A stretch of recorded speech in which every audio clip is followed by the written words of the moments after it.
Good morning, good afternoon, and good night, and welcome to the Amateur Otaku podcast. I'm your host for tonight, Isaac Wolf, and joining me today is AJ. How's it going? What up, peoples? I'm ready for this discussion slash argument slash fight. And also in the one of the other corners is Didge. How's it going, man? It's going good. What is up, people? Hope you are all ready for apparently a spirited conversation. So, let's see what that's going to be. Spirited, curse driven, even. Uh, this will be chaotic, but and also our late but also passionate Brandon, the Scarlet fan. How's it going, man? Monkey D. Braffy in the house. What is up, everybody? I'm excited to be here on this edition of the Amateur Otaku podcast. We're going to have a ton of fun. Let's do it. Yeah, and as the title suggests, we are going to cover the Jujutsu Kaisen manga as the beloved manga ended last night slash yesterday, or depending on what time zone you are in during this live stream. But I was will go through one sorry.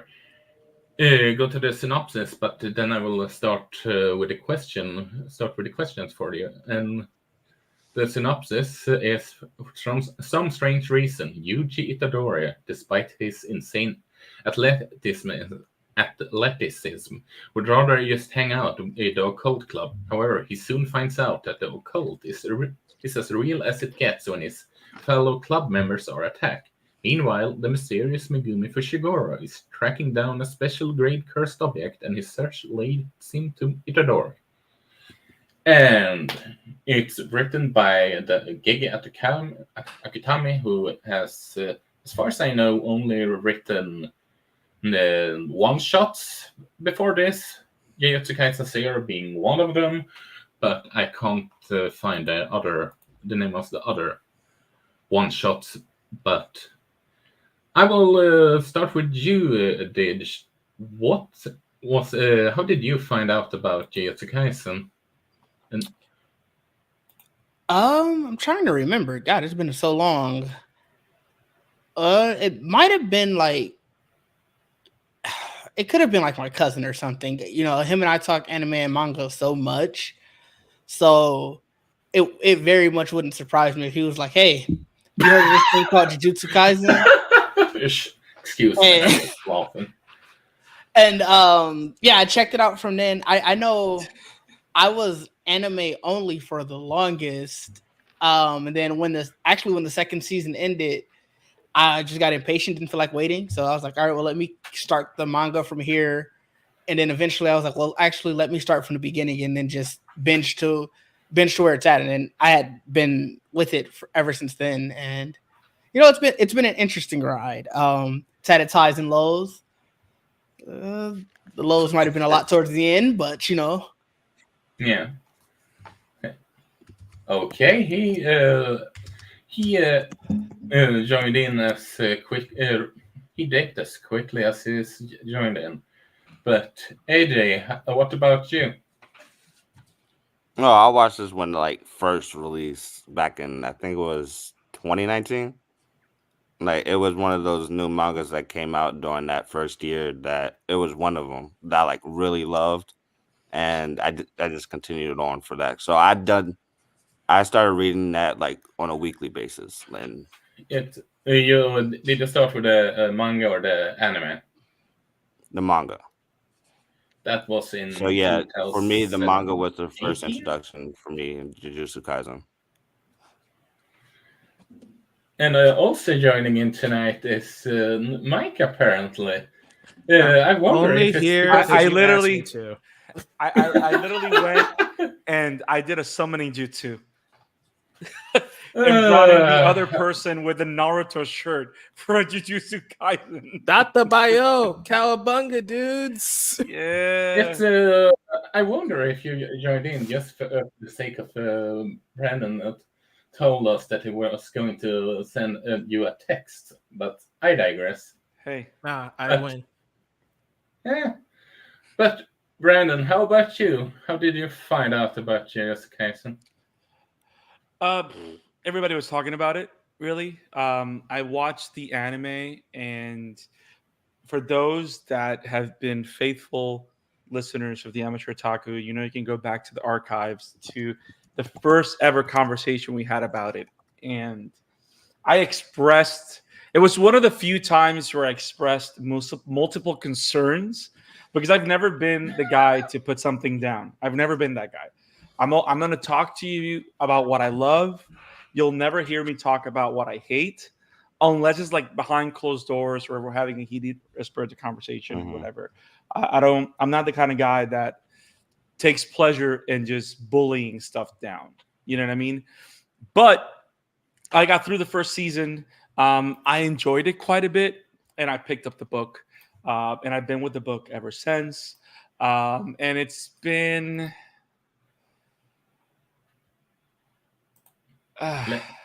Let's It's save simply that been for later. no. Again, I'm finding the right words to not go ahead.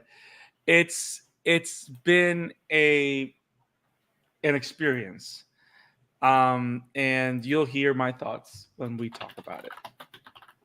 Yeah. So. And Mike, what about you? Now that you're here, how did you find out about Jujutsu Kaisen? When did the anime come out? I don't need the 2021. close up. I'm sorry. Put it down. Thank you. You said what? 2020? Yeah, Something like that. 2020. Yeah. So that's how it was a pandemic. It was one of the biggest anime of the season. At that point, I was watching Naruto, I think. So it's like, hey, this show looks familiar, and it very much felt familiar in that first season, at least. And it's like, okay. So yeah, like I didn't love the first season of JJK. I thought it was okay. I thought it was an okay first season. Unfortunately, I didn't ever really like it. I love the movie. Like JJK Zero is what made me a fan of this world. But that's not what the show is, and that's not what the manga necessarily is. And so, yeah, that's just been my relationship with Jujutsu Kaisen. Of like, there's moments that I really love and adore, but by and large, it's just not for me. To the point where I dropped the anime halfway through Shibuya, and I'm only here because Isaac just updated me every freaking Sunday until this book ended. I mean, so now I know everything that happened. Thread. I mean, you because you asked for it. Yeah, and I can't help it that you watch you see that just because you're the creator of our server. I mean, all right. Well, to answer your question, that's my relationship with Jujutsu Kaisen. So, and well, as for me, it was the usual find out through the anime. I wanted to read the manga afterwards, which is a lot of the mangas I'm reading right now, be it, most of them, with a few exceptions. And I stuck on it since through the end.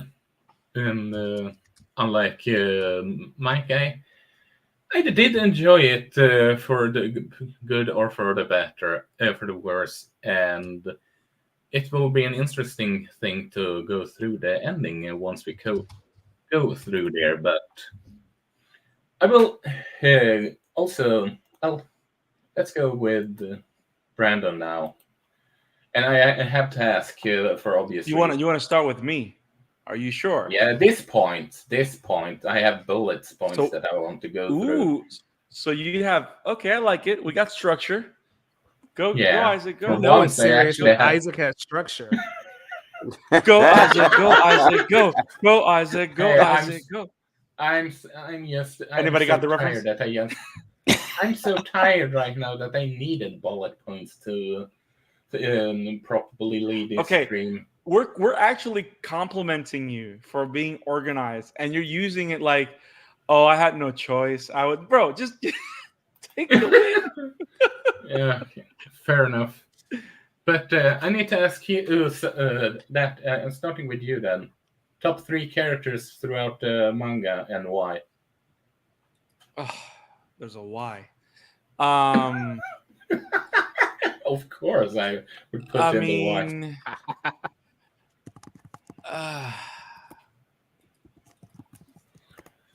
Nanami, because of all the madness of the world towards him. I think. I mean, Nanami's I just a forgot cool Nami character. was in this book.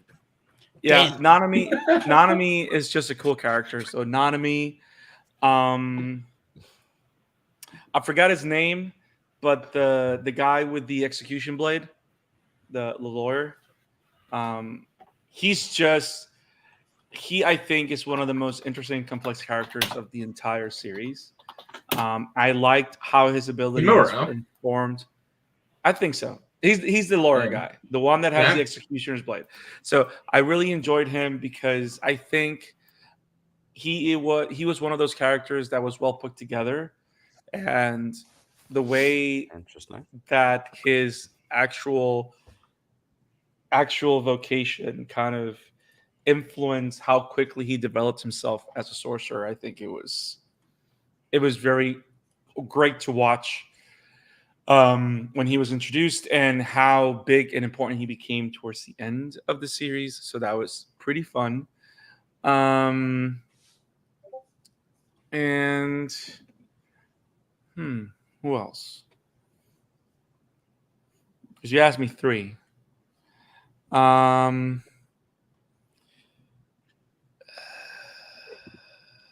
I mean, I like Yuta, but not enough to include him on that list. I think Yuta was cool. I'm gonna say Sukuna, for the simple fact that he is the character that was to service the most. He deserved so much more attention, and he was just. Sukuna needed more attention. Yeah, That's I an was interesting confused. take. on that I'm gonna tell you why. statement. I'm gonna tell you why. Because Okay. after 271 chapters, I know nothing of this guy. You're not Nothing wrong. that matters. I know more of Pain than I know about Sukuna, and he only had 1 arc. Like, that's a lot. Like, for the guy that was okay, I'm gonna leave it at that. But there you go. Because I think he is the Okay. character that suffered the most in the entire series. He suffered even less exposition than Yuji. I'm And I gonna barely know douse who the Yuji fire. is. I'm just gonna pour some gasoline to this fire and say you know more about Gentle Criminal than you know about Sukuna. Okay. La Brava. Just for the sake of it. Oh, by the way, Mike. for anybody that's reading my headline, it literally says I got takes hotter than Marilyn Vermilion. And for those Mike. that know Black Clover, know what I'm talking about. So We had to zoom. Yeah. In to see that. It's so tiny text because of I got takes Yeah, hotter there we than Marilyn Vermilion. And she's right behind me. Just setting the flames, bro. But Mike, I know that you haven't followed the mangas like It's we have Gojover. done. But how about you, based on your experience of the book? What was the question again? Top 3 characters? Top 3 characters and why? Oh, You don't and need why? them in a specific order. Okay. Gojo, obviously. Hence the He just- pondering, by the way.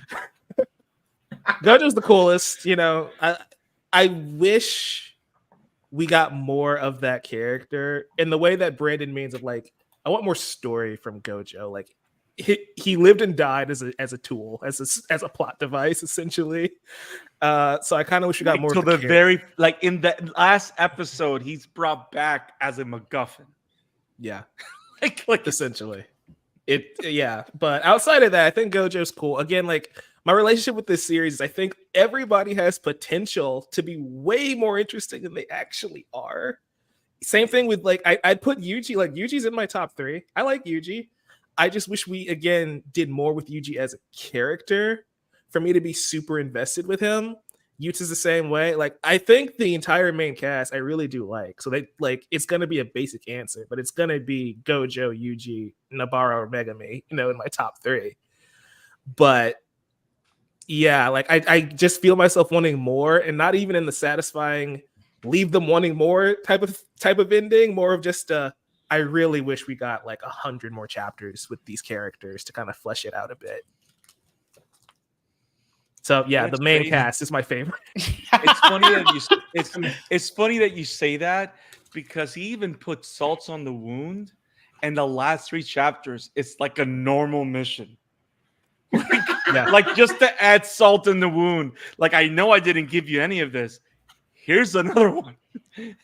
Yeah, I mean Naruto kind of did that too, where it's like we've said this in like our Naruto movie reviews of like that first movie is the only real time we see Team 7 outside of the Land of Waves, and it's like this book does the same thing.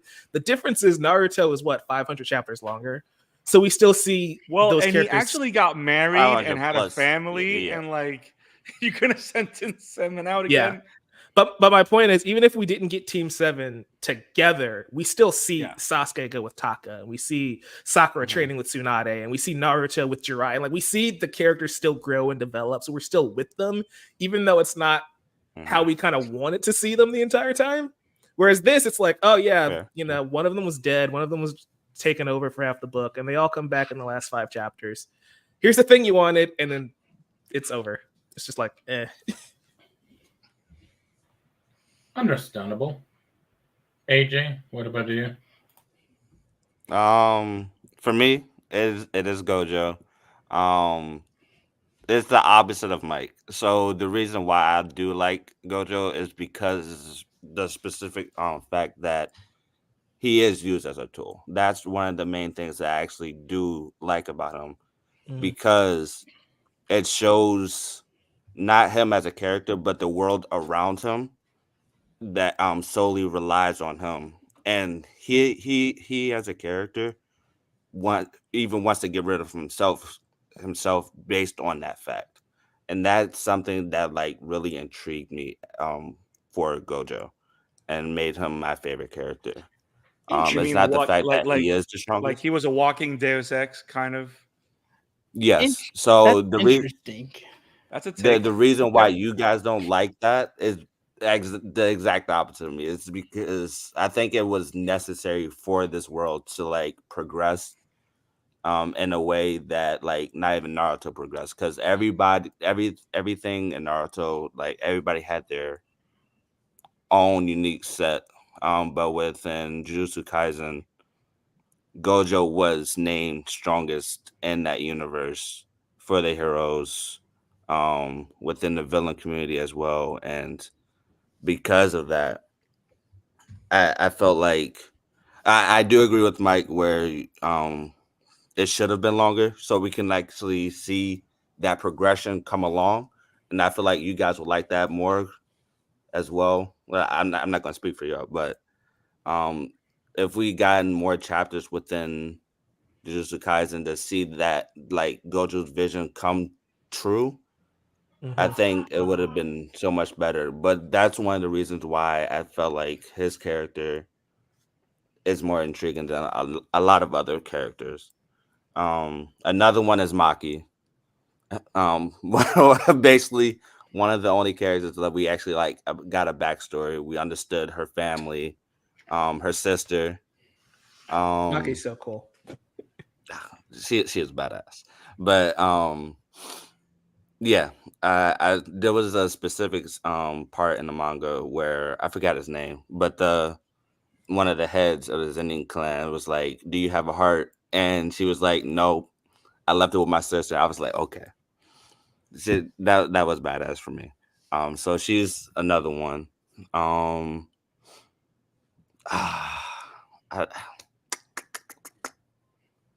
want to say Yuki is my other one, my other choice. No, I'll say Toto. I'm gonna say Toto and Yuji. Where's tu friendo? So I'm gonna say Toto and Yuji together. as one. You Personally, just I gonna like cheat? their chemistry together. Yes, I am 100%. Like, 100%. I like their chemistry together. We don't care enough to They, stop they're him, bitch. Let him cook. yeah, I'm just- yes, sir. This is mine right here. I don't But know. I like their chemistry. I like their dynamic against each other. Their teamwork and fighting is some of the best teamwork I've seen in anything, basically. Yes. Don't look at me like that, Mike. No, I'm looking at Brandon acting like he's in the chat, even though he's right here.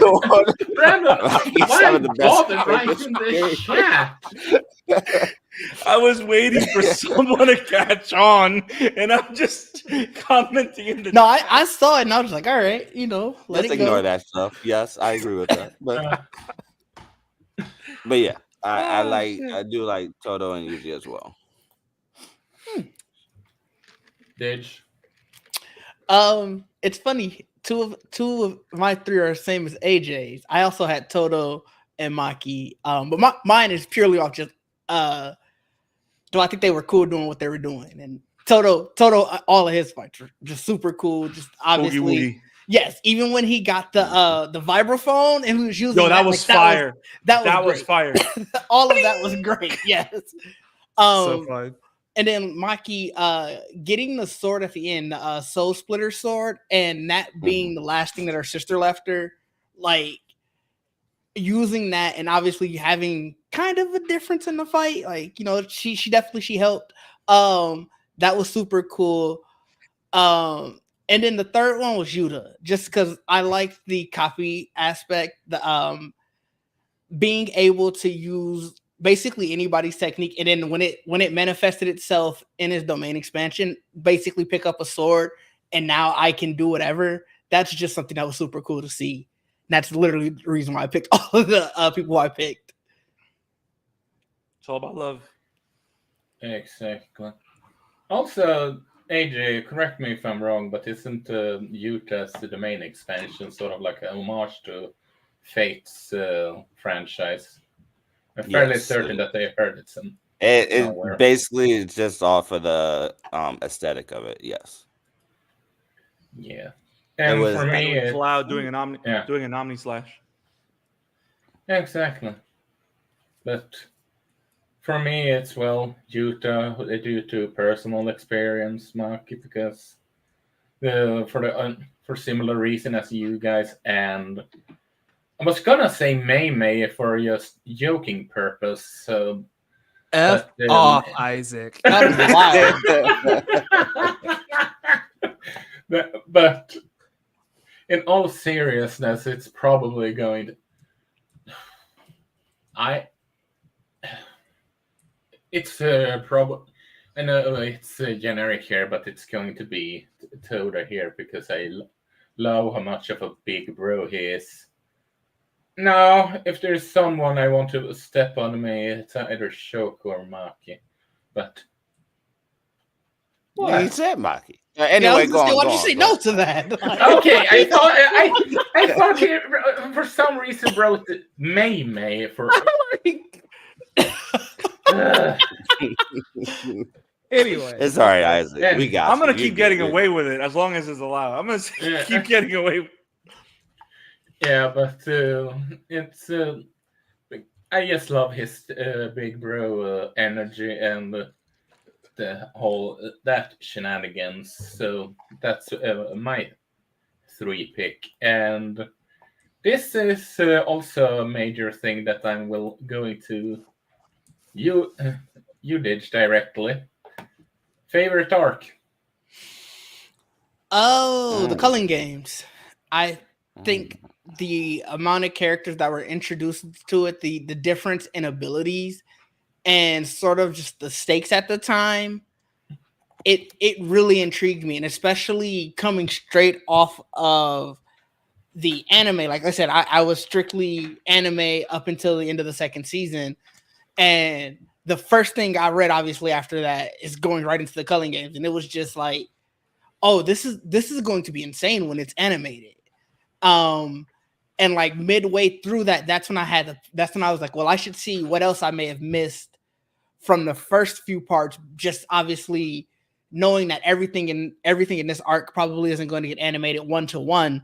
I want to see what's the difference then, knowing going forward with it. And I think probably because it was the first one I didn't have a reference to, that might have also influenced things, but it was when I think Jujutsu Kaisen was at its highest.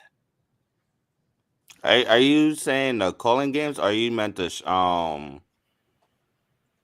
Shibuya incident? No, the Culling Games. That's what I'm saying. Like that's the first arc.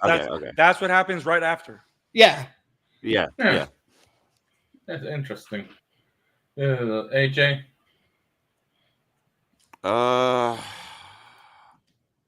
For me, it's between the calling games and I'm gonna say calling games. Basically purely for the fact that it did progress Yuji in a way that like made him understand where he stands in this world, or at least where he thinks he stands in this world.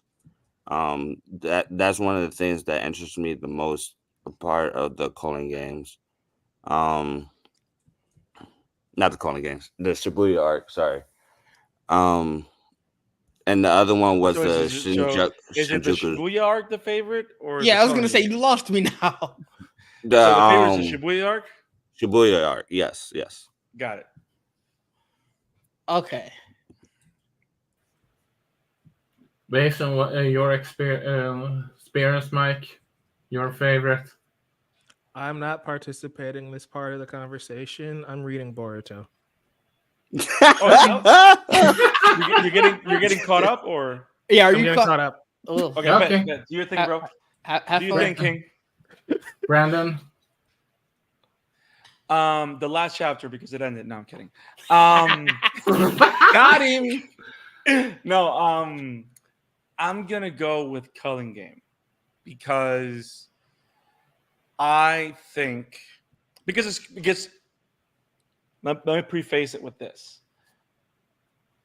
Where Gege Akutami excels is in his creativity in developing his curse magic system. That's really the strong point of the series, right?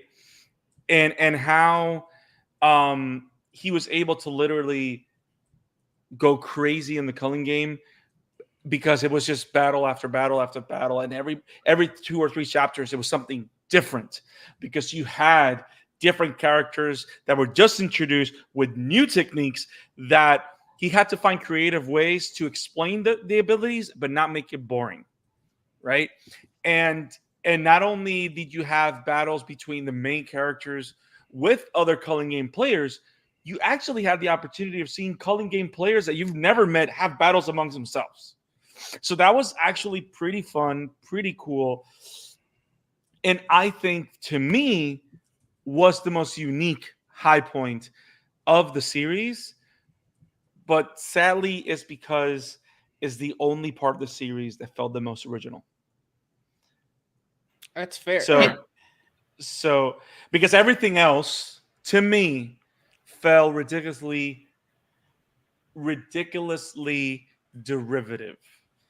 Culling Game is where Gege Akutami literally felt like someone doing something new and interesting and creative. And to be honest, it's the most interesting that we've seen Sukuna, because we finally see him just be him amongst other sorcerers, not just the random person that's in front of him or the random curse person that's in front of him.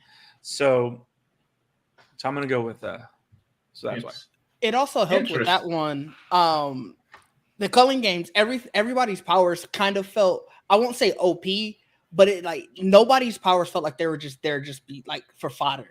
Like when you saw people fighting, you were like, yo, this person might actually be a threat. And obviously, things shaped out the way that they did. But for that time being, they all had their shine. And I think that was the other thing that like really helped it. And also the idea that everybody received an ability that belonged to a phenomenal sorcerer in the past. So it had this ties to this world of sorcery that no one have seen for millennia, right? Yeah. To come back now makes it very interesting, especially the case where you've got all these people that actually resurrected into new bodies. Like that was also a very interesting twist that's unique to this, and so yeah. What were you about to say, AJ? Yeah, that's basically the main reason why I like the series as in general, is because of that power system and the world surrounding it. For me, my take on the entire series in general is that Gege doesn't really want to focus character development as much as like Naruto, Bleach, One Piece, but more so on the power system and the world around these characters. That's why, like in the beginning and throughout the entire series, he kills important characters. He kills characters that we like. That's why there's a running joke that Jujutsu Kaisen is basically Game of Thrones. It's because he knows that this world is quick. Like you can die quick without any thought, any hesitation at all. Um, and that's why he focuses more so on these abilities, on how he can make these heroes smarter than other characters, so they can get by um through this cursed world, and just to learn how to survive throughout this nonstop killing world, nonstop just a world that's fueled with hatred and curses. Or I shouldn't even say world. I should say just in Japan in general, because that's where the main focus is. And that's one of the reasons why I care about this universe. It's interesting hearing you say that, because everything you said is exactly why I can't stand this story. That's what I say. Me and Mike are in the opposite direction with this, and that's fine. But that's also that speaks to why I hate this book and why you really enjoyed it, because if it's not character driven, I just don't care. And frankly, I don't find the magic system in Jujutsu Kaisen to be interesting whatsoever anyway.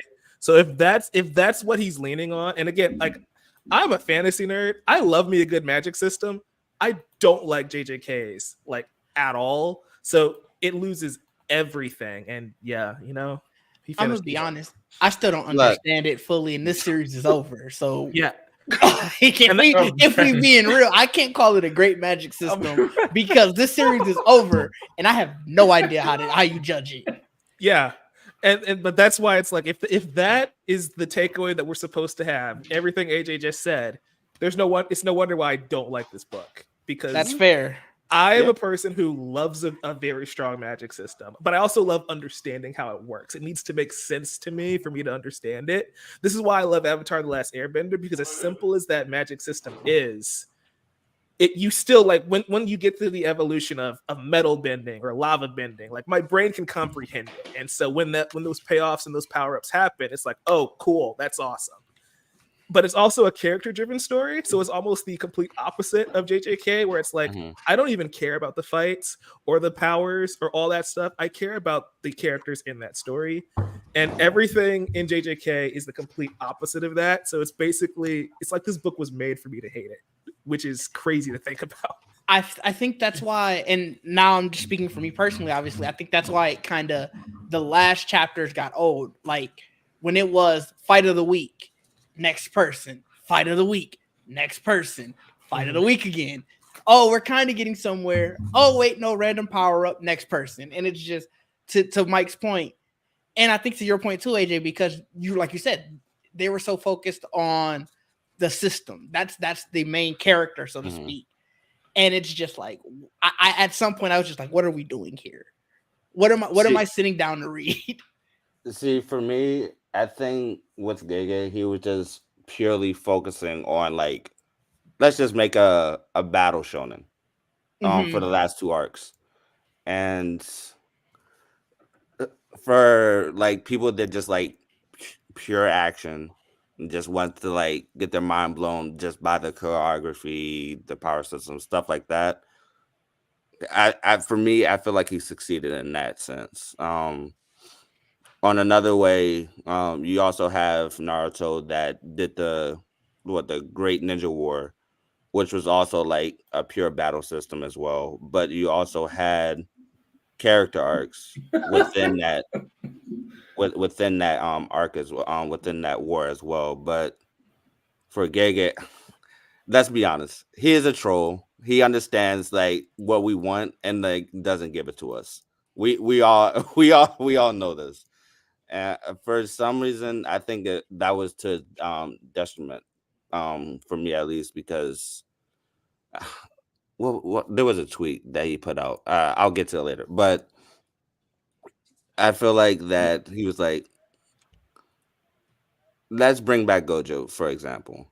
And he was like, nope, let's not. It's like he's playing with the audience, but I think he's playing a little too much to the sense that it like downplays some of these characters in a way. So I'm gonna ask a question, if I may, Isaac. I know you haven't spoken in a minute. Okay. Okay, my question, I guess, is where does it end, right? Because if we're gonna compare Jujutsu Kaisen to Game of Thrones, which again, I'm gonna be completely honest, I have not watched Game of Thrones, but from what I understand, it was You're not missing anything. Be quiet. Be quiet. Go on. My question. Okay. You're missing disappointment. That's all. Damn. Okay. Mike, Really back in. The question for the rest of the panel, if we're comparing it to Game of Thrones, from what I've heard, at least for those first few seasons, right, and in the books, it is a very well-written story, right? Mm-hmm. If Jujutsu Kaisen is just nothing but battles, essentially, is that even a fair comp? Because from what I'm seeing from the reception of this final arc, right, it's a lot of people are upset because they didn't get the payoff to story beats that they were looking for. Like the fact that Gojo doesn't even get a funeral or a send-off in any sort of way, I feel like kind of goes against the idea of, oh, we're comparing it to one of the most well-received fantasy novels of the last decade and a half, right? Like, so which lane does Jujutsu Kaisen fall in? Is it going to be... So the comparison with Jujutsu Kaisen and Game of Thrones isn't based on the story beats. It's just basically on people like dying left and right. That's cool, where... but are they dying with purpose? Is my question. So I'm gonna be honest. Finishing the series, no. Nothing. The payoff didn't matter. So here's the thing. Let's AJ answer that question, and then you can join in, Brandon. I want to hear Dig's take too, because it feels like he had more to say. Okay. So I want both of them to respond. Okay, AJ, you can go on, Dig. No, I mean, if we're looking at the last chapters, disregarding the last three, I think Jujutsu Kaisen, where you realize their story started to be like, well, a lot of this stuff meant nothing, was during that final fight with Sukuna. Like everybody, it seems like character development just kind of got thrown out the window right there. Like it was at that point, it was truly the battle shonen that you're talking about it. And in that regard, it was, well, what can we do to keep the fight looking cool for the next one? So like somebody will get a random power up. We have no rhyme or reason why it happened. They'll end up losing, but the next person gets a random power or something that really looks cool.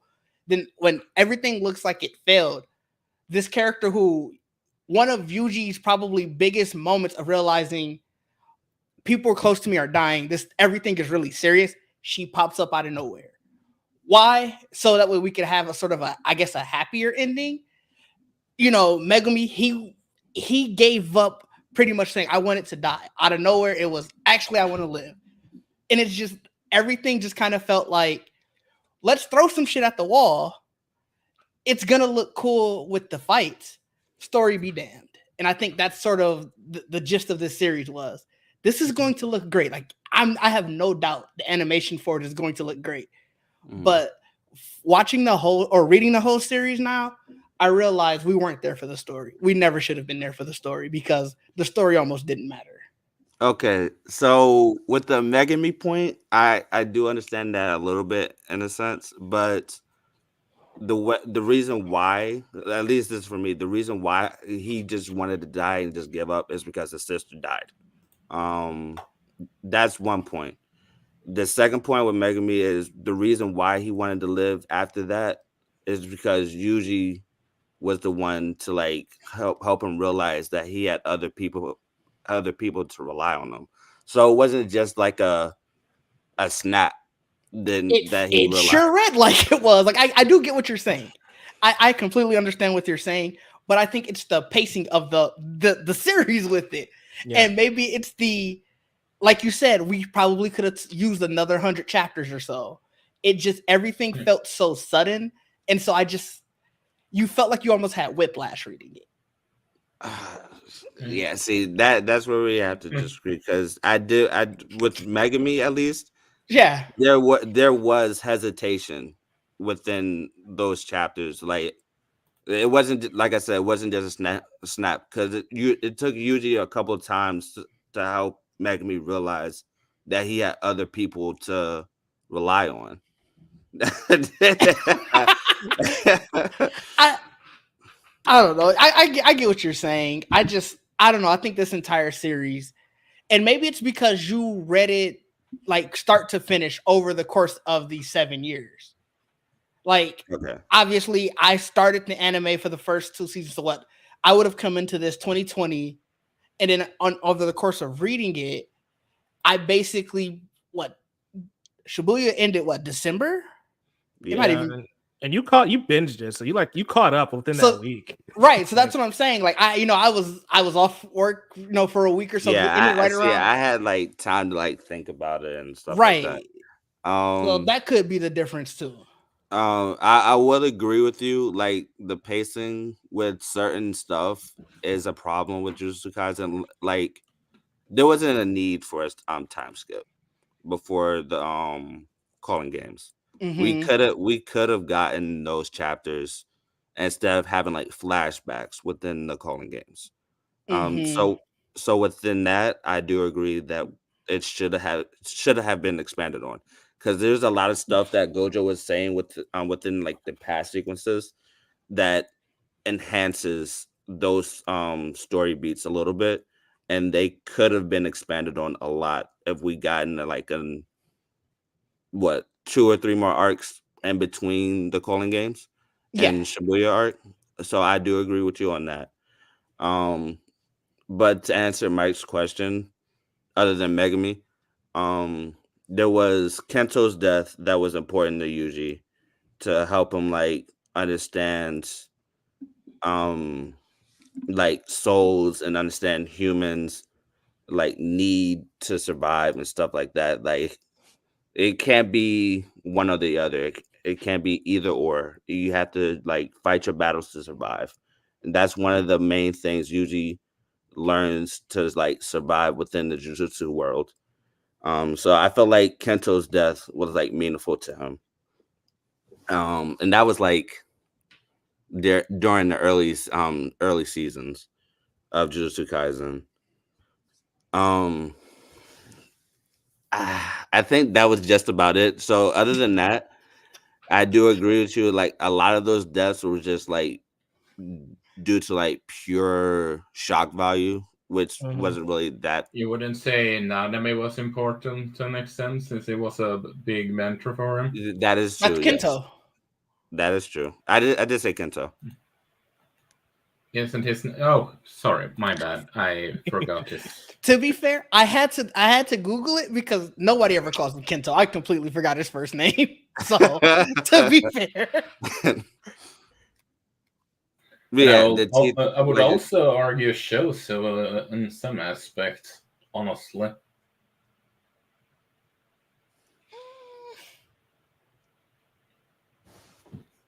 But it's Can Brandon unmute now? yeah. yeah, he can I still am. unmute. He can. You can talk. You can mention what do you want to. I mean, do you want me to? Well, I don't remember. I just want to. So, okay. Are you sure? Grabbing Do the Tom. thing. You good over there? Okay, Julie. Do you have a snowman duck at your desk, or what is Hey. that thing? I know what I'm about, son. Hashtag Ron Swanson. So listen. So one of my biggest issues with Jujutsu Kaisen was always the fact that it was very derivative. To me, it always felt derivative. It felt like it's Naruto in modern day. You literally have a team of 3 kids, 2 boys, Here we go. 1 girl. You know, It feels just like it, but the battle system is like Bleach or whatever.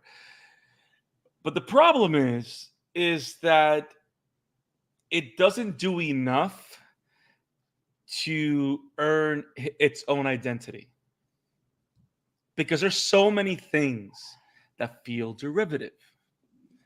And like, you have Yuji with a demon inside him that has his own personality. But towards the end of the series, the final arc begins when the second main character gets Orochimaru'd successfully, right? When Sukuna takes over Megumi. The female character gets eliminated out of the entire story for almost 150 chapters. Fridged. Until it does a super powerful attack out of nowhere. Defrosted. And the biggest problem is that, yes, the battles were cool. Yes, the power system is interesting. But is it fair to say that, yes, there were deaths that were meaningful, and yes, they informed certain characters, but at the same time, Yuji is an aimless character. He doesn't have a goal. He doesn't have a sense of purpose. There's nothing that drives him, because everything that happens in his life just happened. Every other character around him wants to be within the Jujutsu world, or has no choice to be, and has made the decision to strive to be the best they can be within that world. Even Maki. You know what I mean? Yuji is just the guy that got stuck with it. And because he ate the finger. So that's where I disagree a little bit. Well, here's the thing, though. Okay. It's funny you say that when Gege solidifies that fact in the final chapter. And how does he do that?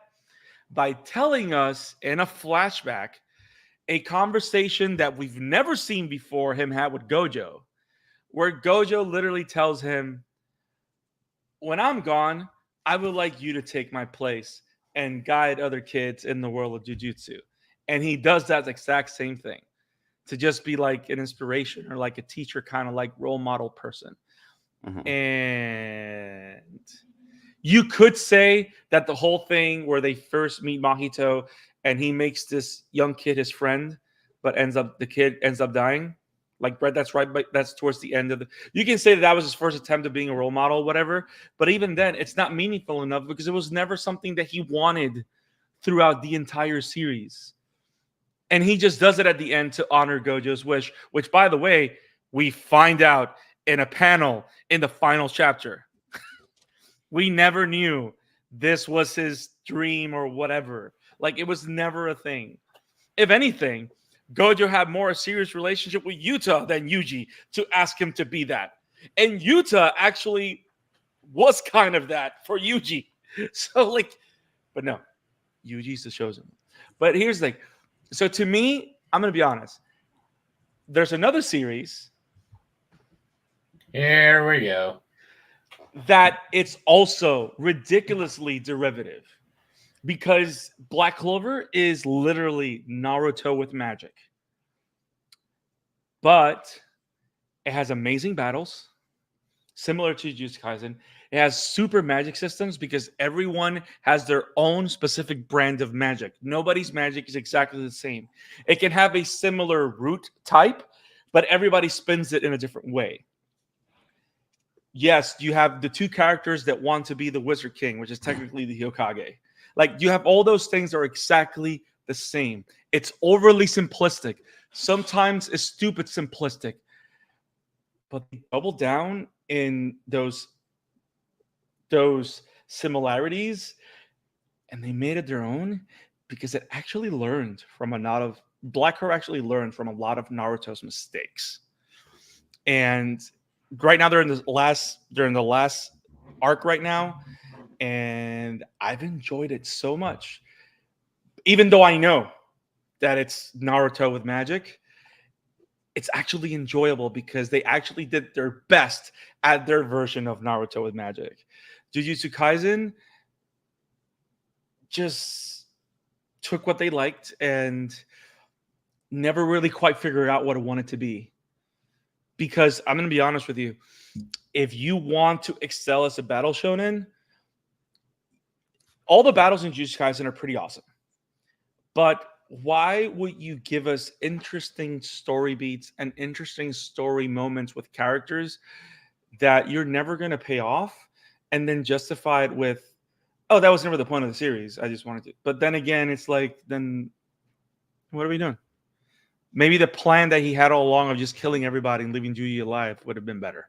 Like, because nothing else matters. And the biggest thing with Sukuna that I hate is that he's been this overpoweringly dark, crazy figure from the very beginning, and we never know who he really was. Yes, he's the king of curses, and he's horrible, but what else do we know? He kicks ass. Awesome. I'm going to be honest, I found more interesting how he reacted in the final chapter in the afterlife than every other interaction that I had with him. Because I felt that was the one moment that I got real Sukuna. And even that moment where I think Yuji does his domain and they ended up taking a walk to the park and holding hands. Like, that moment in the story was, I think, some of the most intimate moments with Sukuna. I wanted more of that. But even in the flashbacks with Sukuna, we got a couple. But every time we went to Sukuna, it was just to inform a different character that we're introducing, not to give actual root and interesting story facts about Sukuna himself. You know what I mean? Every time we had a flashback, it was just to make this new random character interesting, not because we wanted to learn more about who Sukuna was. And what I kind of want, I wanted more time with him. Because I'm going to be honest, because I didn't have more time with him, that's why the whole final battle felt draggy. Because if it wasn't because they kept adding characters and different people getting their ass kicked every 2 days, I would have been bored because I didn't know. Because the best battles, especially in battle shonens, the best endings where it's like one battle that consistently goes on and on, you really have to be invested in that villain. If you're not really invested, you lose interest. Yeah. And the only way he kept it fresh is because he introduced new players and didn't throw them all at the same time. Which I don't know is that the most effective way, but I was reading out of duty, and I hate that. But that's just me. That's my personal take. Made some points. Some good ones. Some I didn't agree with fully, but made some points. It's funny that you all mentioned that this wanted to be in a battle shonen manga, because have you ever heard about his original pitch? I have not. About Jujutsu Kaisen. The original pitch for Jujutsu Kaisen was essentially Yuta being recruited by Maki to join in an exterminated curses, in short and like that. And pretty much the arc that was supposed to start was actually the Culling Games. So, which is kind of interesting in looking I'm back at it. That sounds cool as shit, because that makes me think of Static Shock. Like, suddenly something happens, you got a lot of bang babies. It but was they're all almost supposedly cool. It was supposedly also inspired by the likes of The Exorcist, for example, that original pitch, which is also why I want thinking about maybe what the Cullen game was as it was, because well, and now I finally come to my original plan, if or whatever you want to call it. But favorite for me, it's I also think it's I can understand, and am with you guys about why a Cullen game is my favorite, but I am also kind of surprised because online it's pretty much Shibuya is the best arc by the looks of it. How many of those people are anime only, though? Yeah. I have no idea. It's also like probably a lot of them. That's anime even only. if they're like Dig though, where it's like they watched and then they started reading after season 2. The one that's animated is the one that tends to stick in your brain a bit more, you know. Because I know even when I started reading My Hero Academia, the first arc I read was My Villain Academia. And that sticks out to me. That's why I love that arc so much. But it's also like, yeah, I have a soft spot in my heart for the arc right before it because that's the last one I saw animated without spoilers. Makes sense. So, I have a sort of like another point I have to make before we go into, well, sort of like the ending part, which is half serious, half joking, all things considered, because but it's well known that Gege is a fan of BL, so I ask feel free to start because I don't know who to ask fan first, of what? but BL. Can you say the full word, please? Boy love. Thank you. So Boy with love, that in mind, as in like yes. So that's the question is the word gay banned from the channel? Yeah, I was confused. Like, why are we not? It's not. I'm just so using what are we official doing? Term. Okay. For the people in the chat and in this episode that don't know what BL is, boy love, yes. It's homosexual relationship. It's Bara manga, I guess. It's an official term for yaoi manga. That's fine, why I fine, used but it. the chat doesn't know that. Is all I'm saying. We just have to explain it. Fair enough. But so anyway, yes, because it's a big deal about for hardcores and all that. Yes, what's Geto and Goji in love? Oh, like were they romantically? You mean like were they couple kind of? Non-existent. Yes. They were best friends, and that was all. Why are you so strongly stating that way, AJ? Like, it was plausible. AJ's like troubled. Like, nah, man. It is. Oh my god. Like nah, man. Like, look, hold on. This is the same thing. Man, he got big pants. That's all. And be honest, it's plausible there too. Oh my god!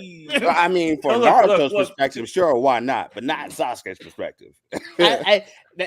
It was a little one-sided there. There's a reason why it's Boruto and Sarada now, because it could have been Naruto and Sasuke. Basically, what Brandon just like it's Mitsuki and Boruto is one-sided.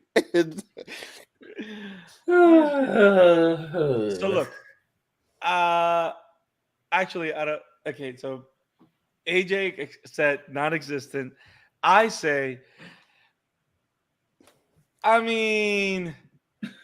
if there was any implication, I don't have a problem with it, and I don't think I'd be surprised because, to be honest, I'm gonna jump in. Geto's death was the death that affected Gojo the most. And you could say it was just a friend thing. You could say it could be maybe something like that, but I don't think there's any. I don't think there is any clear indication that that's suggested. So, I'm going to jump in right quick. There's no way on earth you're going to sit here and tell me this man is straight. I'm sorry. the gay coding is strong here, and that's Again. okay. That's great. I love it. But come on now, look at this dude. Hey, The man had well, here's the no, thing, though.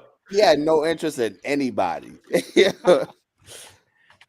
That's a hell of a here's the screen thing, grab to use, though, to prove your point. But still, Just saying. no, I'm with him. But at the same time, this topic was not important in the series whatsoever. Yeah, I know. For It's anyone. important. I'm just answering the question. Like, I mean, I'm just- it's very Again. coded that way. Yes, 100%. I don't disagree with you. Yeah, no, I But don't. then again, Gojo really loved himself. But I would say, yeah, I don't disagree with you. The only reason I would say I don't think there was because this just didn't seem like a place where there was romance in general. Other than Maki and Yuta, but and that's heavily implied. There's I was no gonna say obvious- that's more. I That's captured that heavily when I implied. saw people putting it Yep. on, Yeah. like talking about. But I'm saying like it was external people, like the fans were sort of like, oh, you can clearly see it, and then I was like, oh, sure, probably. But until then, no, I didn't see that either. Like I said, this is just this 100% seemed like this is a world full of asexual people. Unless you're talking about That's the another way only of saying. real- I'm That's not going another to way say of that. saying Gege Fool. is hiding the fact that he can't. The teal-haired girl and Kamaru was kind of like a tragic romance-esque type deal, I dare argue. Fair. Look, I'm just gonna say if, like, to AJ's point of people shipping Naruto and Sasuke or Deku and Bakugo, this one feels 1,000 times more legit than all those other ones. is my It does. point. I'll give Where you it's that just for like- sure. But at the I'll same give it a time, 50% there's more nothing chance, not 1,000. implicitly implied. That's Is that this was what from we're doing all night? By the way, I just saw this. that was from earlier. Dish understood the assignment. Dish understood the assignment. But no, I say it like I say with anybody who's shipping. If it's not explicitly said one way or the other, it's plausible. Yeah. I mean, because you can't say anything else because Yeah, there's like, no way. it never gets told. It's not so you know what? denied. It's not plausible. implied. Like you and I yes, both know that special grade sorcerer, the one with the long hair, the white one, Oh she yeah, took yeah. students home. That's all I know. Oh, Like there's God. no way that she left that school Oh my empty-handed. god, that's not I'm what just saying, going. bro. That was heavily implied. You already Again, knew what was going on. Well, there you go. That was heavily. She was trying to take ghetto on a nice bike ride. Like I'm telling you. What Again, the that was hell heavily that? implied. Everything else, I'm gonna take the ditch stance. It's plausible. Isaac, did we answer this question to your Yeah, satisfaction? this was your fault, Isaac. You brought this question. I got just what I wanted, just fun, chaotic You mad conversation. bastard. Yeah, I know. It's okay, Isaac. I asked this same question to the My Hero cast about their ships, so that'll be fun. for I you mean, guys to and see. that one was pretty much the big deal, so why not asking that thing? Yeah, and- this was bait. Oh, Isaac yeah, baited I us know. for clips, by the way. Oh yeah, for I sure. see right through you. I see right through you. Of course. But It's plausible. Yeah. But yeah, the only real thing that I have lost on the list is it's a double key, a double point, so to speak. Many people are arguing that this feels like just regular chapter, as in shouldn't there be like 2-3 more chapters before it ends, kind of deal, and it's ends up very open-ended. So I have a two-parter here. Thoughts on the ending, and would your opinion of it change if there was part 2 announced? I'll jump in Brett- first, simply because I'm the least invested in this ending in general, so I can get out the way. Is that cool? Cool. Yeah, sure. Okay. This ending it's weird, and it kind of flies in the face of everything we thought about Jujutsu Kaisen up until now, right? Like it's weird because it almost reaffirmed my thoughts on the series, right? There were times where I would ask you guys like, hey, what am I missing about this book where I'm not vibing with it, but clearly the rest of the world seems to be enjoying it on some level and I just don't. And it's weird looking back at like everything Brandon was saying earlier. I agree with, right? About like Yuji had no agency, and that's why I never took to him. And that's why Shibuya felt so weird, right? Because it felt like the shock value and the deaths and the stakes were being raised, but it's a world that I'm not invested in yet. So it kind of just felt hollow. And this ending kind of reaffirms that, where it's like, oh yeah, all of that was kind of for nothing. And oh, by the way, there's still a finger left, whatever that means. That means there's more. Does that mean, like I don't get it. And that kind of just leaves me with like, yeah, I'm kind of glad I never tried to get too invested in this book, because I think I would have just been just as frustrated as I was in Shibuya, where it's like you want to set up stakes, you want to have the shock value, you want to be the super dark, edgy book, and then you kind of go back on that, right? Like I've talked about this to you guys off air, but like fridging Nabara for no reason, just to bring her back in what is going to equate to be the last episode of the anime. It's going to be weird. And to do something that literally shifts the entire tide of the battle. Yeah. And so to get to that last chapter, at that point, I'm just like, okay, like you lost me arcs ago, but like if I actually care, you probably lost me like 6-7 chapters earlier, if I'm being completely honest, because I don't understand what Gege's plan was. And at this point, I don't know if Gege understood what Gege's plan was, right? Because we were talking earlier, right, about character deaths and did they mean anything?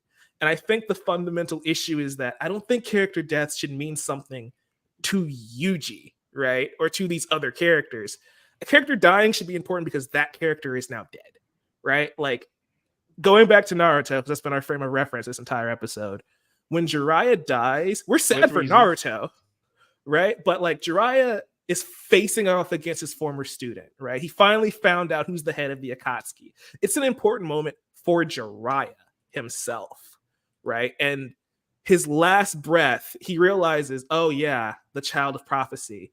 It might be Nagato, it might be Naruto. I may have effed this up, And so the agency is still with Jiraiya, and then it subsequently affects Naruto and Tsunade and the rest of Konoha. But I feel like Jujutsu Kaisen's issue was every death, Nanami, Nabara, was to affect Yuji and push Yuji forward.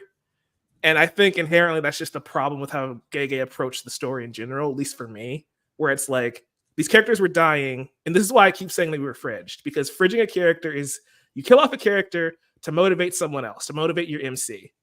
And that's what all of those character deaths were. And that's why I think Gojo's death hurt so much, because Gojo, for a lot of people, was the main character because Yuji was so uninteresting. And killing Gojo in itself is fine, but not having any proper conclusion or resolution or even impact on Yuji made it feel hollow, right? And so when you get to the end of this book, you get to that final chapter, it does just feel like another day in the life of Jujutsu Kaisen. And then it's literally Gege doing this to you, like literally. And that's just strange. And it goes back to what we were saying earlier about him being the ultimate troll. Yeah, that's what I expect from Gege Akutami at this point. It's weird, and I don't know if I was like a super fan how I would feel about this. I think I'd be pissed off. But watching it from afar, it's just like, that's interesting, and that's honestly how I felt Jujutsu Kaisen was from the beginning, strangely enough.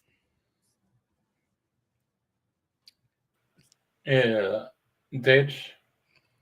As somebody who, I guess, like I said, obviously binged it and then was along for the ride for the last 6 or about 7 months of it, I guess.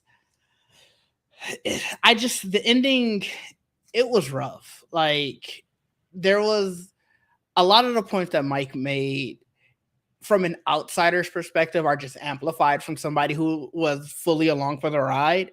But it's I think the Nobara thing is the one that just killed me the most. Like you said, she was fridged for maybe half of the manga, it feels like.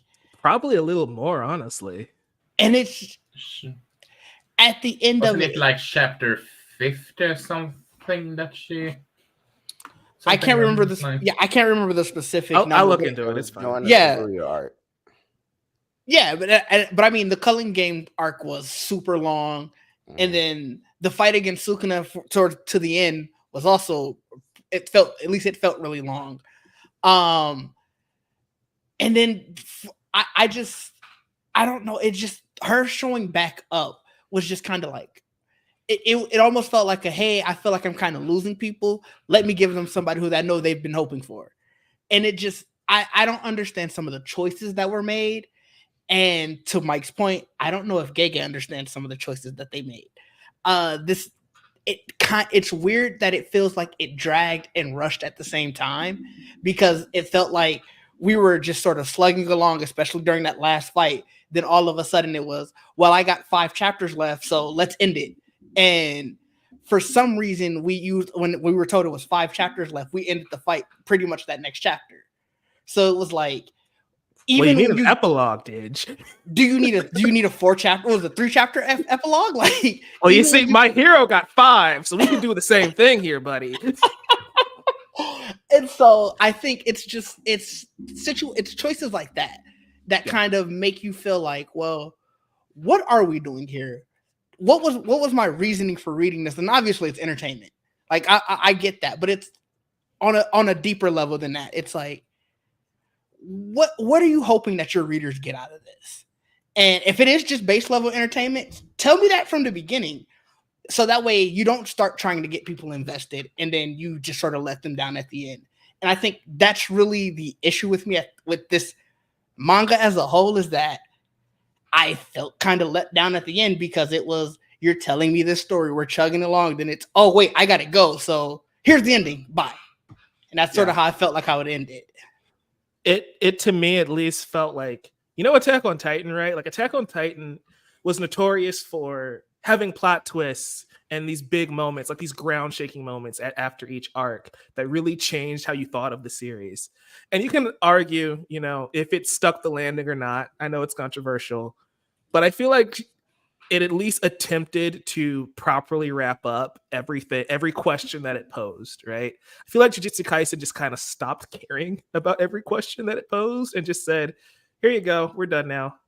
I mean, the big thing from the Culling Game on was, obviously outside of the fight with Sukuna, was this, I don't know what they call, like the transference, reincarnation, whatever they were calling it. I forgot the name of it, because it feels like the series forgot about it too. Like, what was the whole thing about that? Like, yeah. So that, I don't know. Like I said, it's a story that feels like it dragged and then just abruptly said bye. But what would your opinion be if, with the ending, if they were to announce a part 2? Would your mind change off the ending or not? Probably not, because I'm going to look at it as a completely new entity, and I'm going to be annoyed that you did all of this just so you could prep me for a part 2. Like, you could find a better way to bridge a part 1 to part 2. Especially, like, again, I'm the rookie here when it comes to these shonen manga, but I feel like a part 2 is like announced immediately. You don't do the whole farewell, the book is going, oh, by the way, 2 months later, here's part 2. Like when Boruto went into part 2, when that chapter ended, it said, see you in 2 Blue Vortex in like 3 months, right? When Naruto does its time skip, Naruto Shippuden is an anime thing. The book Naruto didn't end.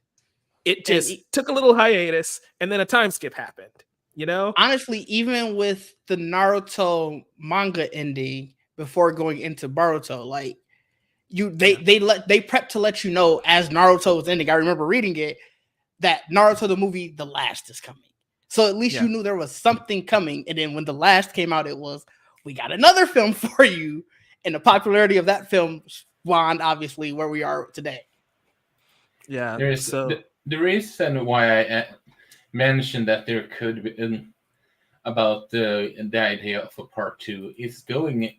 A prime example is actually Chainsaw Man, because for those that don't know, I think AJ and Brandon might be aware of that, but part 1 of Chainsaw Man ended on December 14, 2020, but part 2 started in 2022. And so it was a while between the two parts.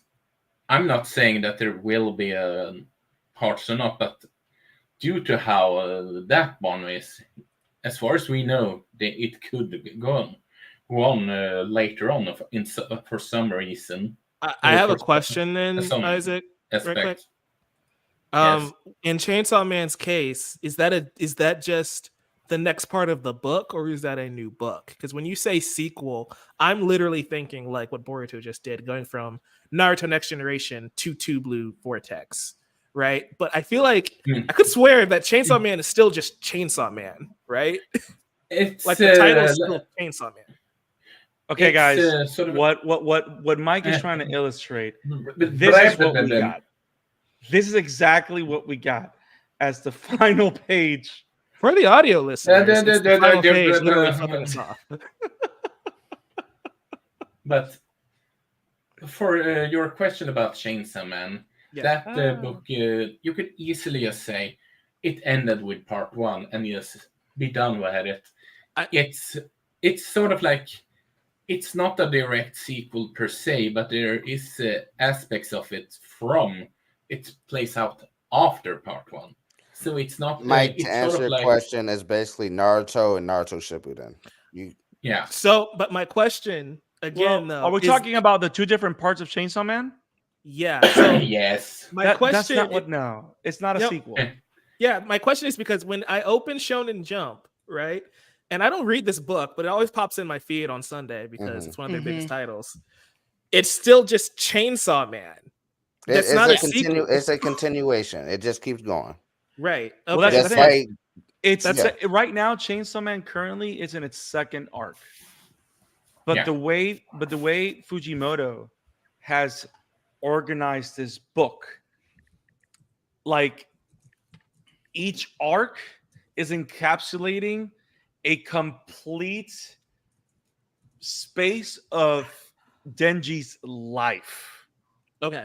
So it's not really a sequel. It's just a different arc. The thing is that the 95 chapters, the 95 chapters. I'm sorry. It's basically Dragon Ball on the Shonen app. I fully understand. It's Dragon Ball Z. That's all it is.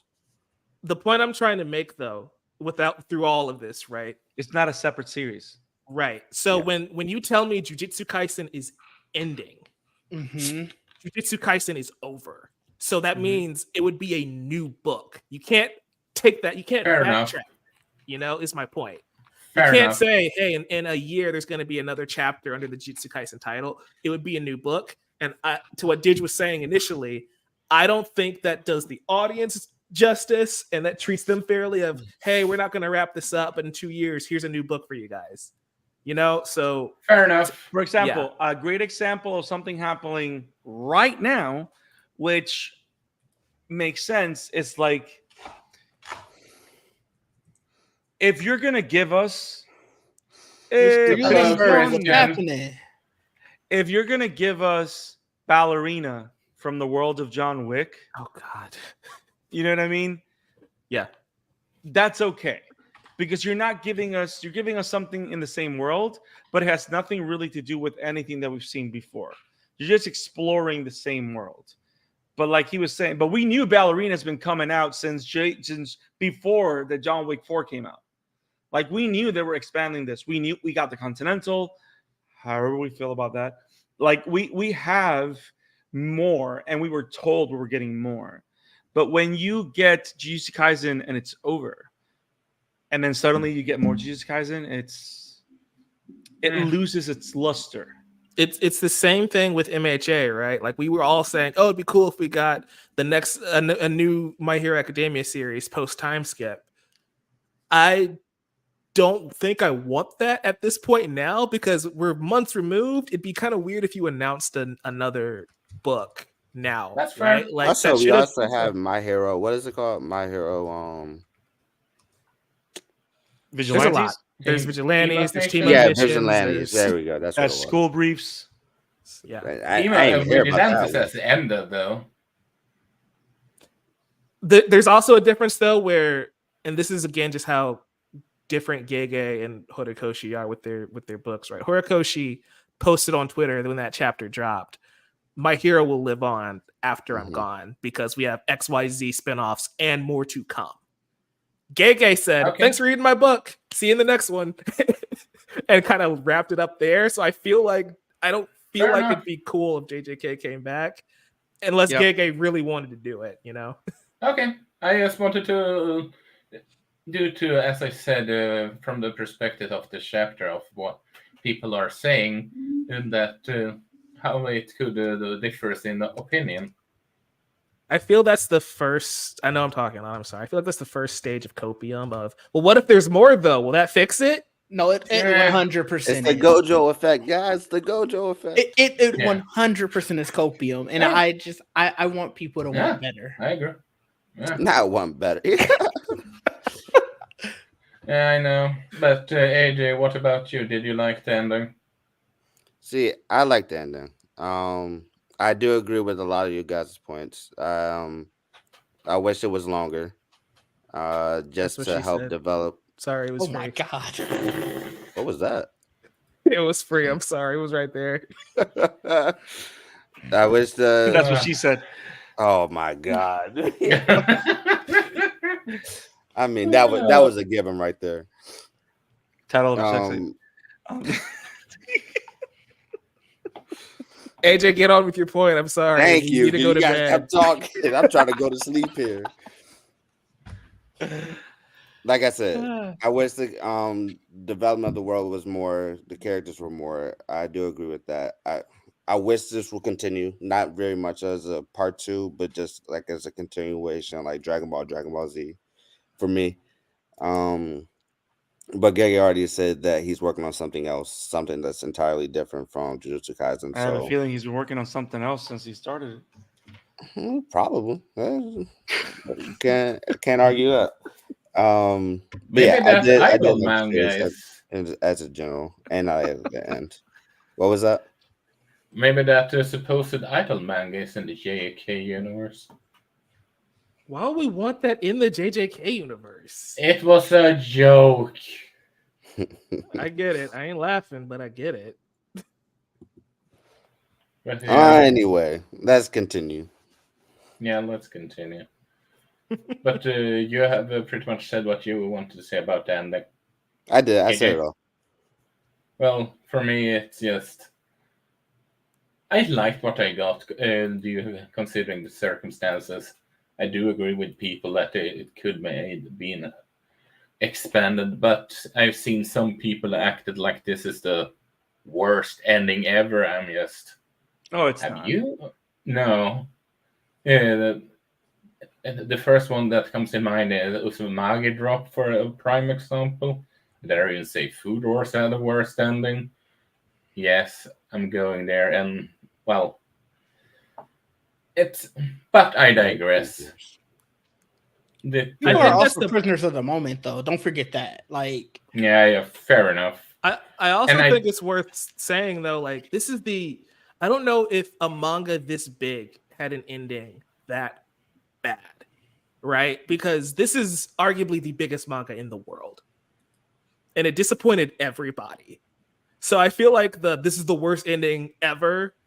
Like, is it hyperbolic? Sure, but it's also like I don't know if we've had a title that big fail that hard. When people say it's the worst, I feel like they mean it's the most disappointing because of what you said, Mike. Yeah. Yeah, it's not that this is the worst written of all time, but it's like the hurt of it being bad. It's way worse. But here's the other side of it is that the ending of MHA was solid. And it was one of the big 3 for for the Do longest not time. spoil that here, just to be safe. I'm not doing that. Calm I'm down. just making sure. Look at my duck. Yeah, man, I still So- got to catch up. Yeah, was- it has it only was- seen 2 movies. It was Hello, man. phenomenal. Three. It was phenomenal, and it will stick the landing. So we expected another one of the big three to also stick the landing, and it just Yeah. The comparison between those It 2 books is just- always interesting to me. it just did because this. That's all it did. That's what it did. Oh, you had it ready to bring back. I see you. running it back. I find it interesting because My Hero and Jujutsu Kaisen are like completely opposites. I got you, my anime only king. I got you. Honestly, it's just guys, because they're both popular at the same I time. have to Yeah, that's head true. out. Thank you for having me, guys. You guys are awesome. It's awesome talking with you guys. I look forward to talk to you guys again. Of course. Until next time. Best of Same friendo. fat time. Same session. Esto friendo. I'll bring my Peace. vibraphone. Awesome having you guys Yeah, here. also, Brandon. See you guys. See ya. Yeah. Like- But I think that the comp, right, between MHA and JJK is one. You're right. It's only because they're popular at the same time. But I do think it's interesting how watching season 7, right, how much that show pays off everything that comes before. And I think that's just kind of salt in the wound of like every character introduced in My Hero Academia has a role in that war. Like every character you can think of has a meaningful moment. And I just think that's such an interesting approach between Horikoshi and Akutami, right? Where it's like, I know there's a lot of people who don't like the ending of My Hero Academia, but it's like, it tried to pay off everything that came before, whereas it felt like JJK wasn't that interested in paying off what came before. And I just think that dichotomy between the two is fascinating. But yeah, the comparisons aren't really justified overall. They're completely different books. That's fair. Yeah. And I don't, but yeah, I don't think it's worth bringing this one to you, Mike, but all things considered. But AJ, if you had to rate this book as a whole, Yeah, I don't even get to rate it. Mike, we don't. go ahead and rate it. Okay, go ahead and rate it. Okay. Let's see. Jujutsu Kaisen. It's weird because I really do love JJK 0. Like, if that's the story we got, it's an 8 out of 10 for me. Fortunately, that's not what the rest of the manga and the anime were. So it's a potential out of 10. How about that, Isaac? There you Okay. go. Jesus. Mike, I gave you my turn for a potential. I want you to get an exact rating. You see, this is the energy Isaac brings to every conversation we have. You're not, so I'm you're not paying Isaac, it Mike. forward. You're Okay, not 4 out of Isaac. 10. There you go. Thank you. Wait, did you say 4? Jesus. Yeah. I'm You should've being left- generous. You should have left them at potential. I mean, Nah. knowing what you have said on our personal chat, I thought that That's- you would go lower.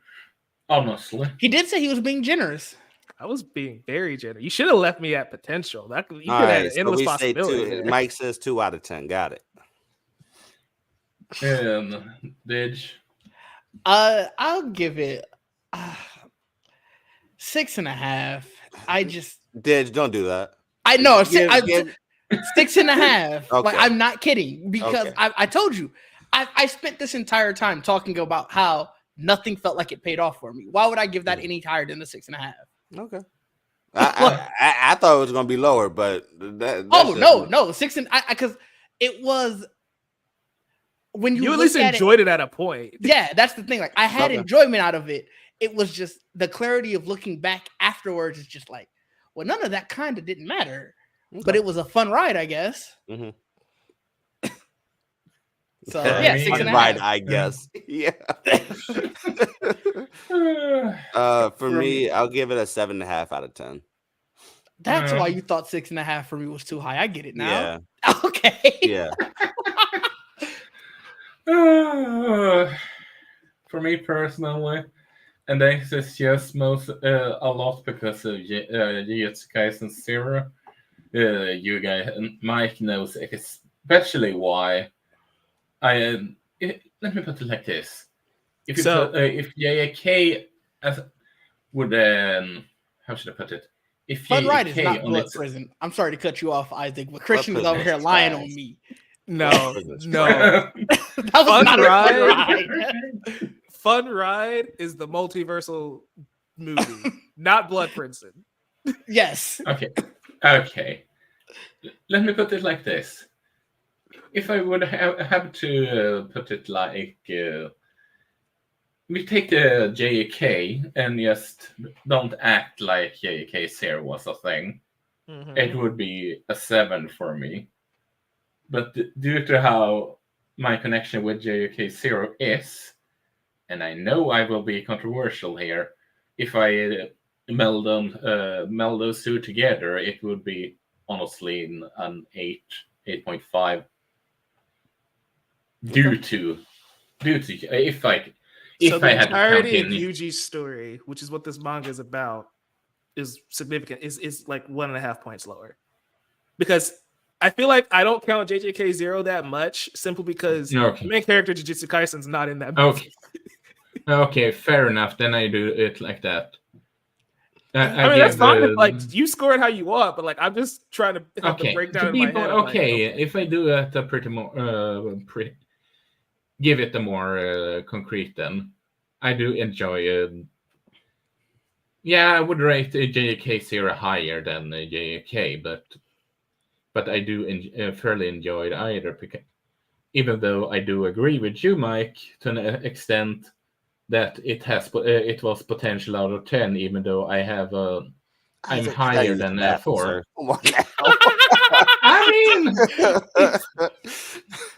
I mean, I get what he's coming from, so. No, he's saying give a number and let's keep it moving. He got to use the restroom. Then I say 8 because I had enough enjoyment. Isaac gives it an 8 out of 10. Guys, if you enjoyed this podcast, make sure you give us a like, comment, subscribe so you don't miss a thing. Remember, you are our special. Until next time. You are special. Existed. Yeah. Isaac, you can end this now. Go ahead. Yeah. Didge, where can people find you? At Didge_DEE in all places. Check out the Geek Set Podcast. And AJ, where can people find you so you can to go the bathroom? Peace out, peoples. Find AJ at K Nerd everywhere. I got him. Bet. We out. You can find us. You can find me at Novice Cinephile. I've got interviews with the cast of My Hero Academia. You're next. We're also going to be doing a video where we're ranking all the My Hero Academia movies here on the Amateur Otaku podcast. It's going to be a fun time. And yeah, you can find me Novice Cinephile everywhere: YouTube, Twitter, The Novice Cinephile on Instagram, and of course Collider.com, where I'm also reviewing Blue Lock. So we should talk about that this coming week too, because that's a blast. Oh, I can't. I mean, I guess we have to lock that in. But all right, I'm out of that conversation. Never mind. Okay, I'm out of that conversation. Well, you can find my writing at the Wolf Rights. You can find me over at Emblemaniac on X. I hate that name, and you can find me here at the Amateur Otaku Pod. And I know that I'm a bit delayed with the other edits, but it's well, it will be released this week. I promise you guys. It has just been a lot recently, the last weeks. But that being said, have it awesome, everyone. And peace.